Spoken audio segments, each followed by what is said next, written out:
ஒரு மனுஷனுக்கு ஒரு கஷ்டம் வரும்போது அப்ப மட்டும்தான் தெரியும் அவங்க கூட யார் இருப்பாங்க. அப்படி என்ன பொண்ணுதாங்க தெரியும். எப்படி வளர்ந்தவங்க தெரியுமா அவங்க? அவங்க வீடியோ போட்டு அதுல ஒரு சைபர் புல்லிங்.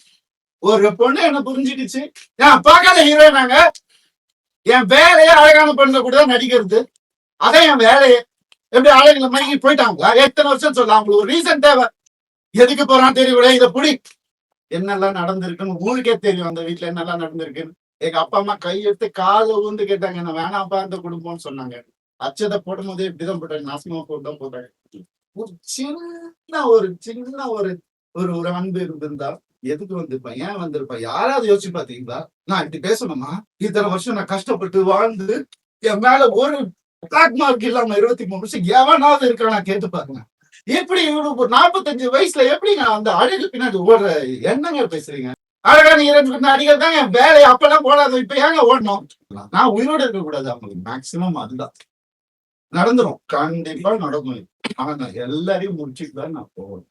சந்தோஷமா போவேன். நடிகர் ரவி மோகன் ரொம்பவே உருக்கமாகவும் அதே சமயம் ரொம்பவே ஆக்ரோஷமாகவும் அவருடைய வாழ்க்கையில் நடந்த சில விஷயங்களை வெளிப்படையா ஷேர் பண்ணியிருக்காரு. அதுவும் கெனிஷா ரவி மோகனை விட்டு தான் பிரிவுதான் சொல்லியிருந்தாங்க. இதை தொடர்ந்து தான் இதுல ரவி மோகன் என்ன சொல்லியிருக்காருன்னா, ஆம்பளையோட எப்படி இருக்கணும்னு அவங்கள போய் கத்துக்க சொல்லுங்க, இறங்கி வேலை பார்க்கணும், சும்மா சுத்திக்கிட்டு இருப்பது மட்டும் இல்ல. எனக்கு எத்தனை எலும்பு உடைஞ்சிருக்கு, எத்தனை ஷூட்டிங்ல எத்தனை பிரச்சனை வந்திருக்கும், ஷூட்டிங்ல எத்தனை முறை உடம்பு சரியில்லாம போயிருக்கும், இது எல்லாம் வெளியில சொல்ல மாட்டேன். இப்படி கஷ்டப்பட்டு வாழ்ந்தவனா நான் சில்வர் ஸ்பூனோட பிறந்தவன் கிடையாது. நான் ஓட்டு வீட்டில் தான் பிறந்தேன். அப்போ எங்க அப்பா ஃபியட் கார் வச்சிருந்தாரு. இது யாருமே ஏத்துக்கொள்ள மாட்டாங்க. அதுக்கப்புறமா தான் அம்பாசிடர் வாங்கினாரு. ஒரு காரு 55 லட்சமான கேட்டவ தான் எங்க அப்பா. கோடிக்கணக்கில் சொத்து இருக்குன்னு சொல்றாங்க. ஆனா மாசம் மாசம் மெடிக்கல் செலவுக்காக 25,000 மட்டும் தான் நான் அனுப்பி வைக்கிறேன். எல்லாத்துக்குமே ப்ரூஃப் இருக்கு. தேவையே இல்லை. ஒரு பொய்யான இமேஜ் நினைச்சு நான் சும்மா இருக்கணுமா? நான் எந்த ஹீரோவுக்கும் போட்டி கிடையாது. இந்த நிலையில என்ன அநியாயம் நடக்குதுன்னு எனக்கு தெரியும். சாகர வரைக்கும் நான் இப்படிதான் வாழ்வேன். என்னை சீனி பாப்பாவும் நினைக்கிறவங்க வாங்க. நான் இனி சாதவா இருக்க மாட்டேன். 23 வருஷமா ராத்திரி பகலா வேலை செஞ்சிருக்கேன். பெண்களுக்கு உரிமை இருக்குன்னு படத்துல சொன்னவன் நான். பெண்களுக்கு எதிரானவன் நான் கிடையாது. என்னுடைய அம்மா என்னை அப்படி வளர்க்கல.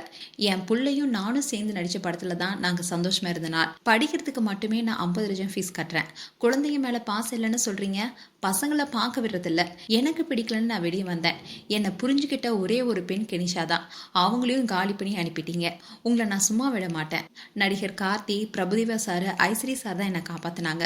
முதல்ல நான் மனுஷன். என்னுடைய வேலையே அழகான பெண்களும் நடிப்பது தான். அவங்களோட அழகில் நான் மயங்கி போயிடுறேன்னா? என்னுடைய பசங்களுக்காக தான் நான் வாயை மூடிட்டு இருக்கேன். எங்க அப்பா அம்மாவே அவங்கள வேணான்னு சொன்னாங்க. கல்யாணத்துக்கு முன்னாடி கையை கட் பண்ணிட்டு என்னை பிளாக்மெயில் பண்ணி தான் திருமணமே செஞ்சுக்கிட்டாங்க. அர்ச்சனை போடும்போது கூட நாசமா போன்னு சொல்லி தான் எங்க அப்பா அம்மா என்னை ஆசீர்வாதம் பண்ணாங்க. எல்லாத்தையுமே அவங்களுக்கு கொடுத்துட்டேன். ஒரு அக்கௌண்ட் மட்டும்தான், அதுவும் ஜாயிண்ட் அக்கௌண்ட். பணம் எடுத்தா உடனே கேள்வி கேட்பாங்க. நான் சாகணும்னு நினைக்கிறாங்க. அது நடக்கும். ஆனா அவங்க எல்லாரையும் முடிச்சுட்டு தான் நடிக்க போவேன். சந்தோஷமா போவேன். நான் இனிமே நடிக்க மாட்டேன். ஸ்க்ரீனில் என் படம் எப்போ வரும்னு தெரியாது. எனக்கு ஆதரவாக இருந்த எல்லாருக்குமே நன்றின்னு ரவி மோகன் ரொம்பவே கண்ணீரோட பேசியிருந்தாரு. இந்த வீடியோ இப்போ சோஷியல் மீடியாவில் வைரல் ஆகிட்டு வருது.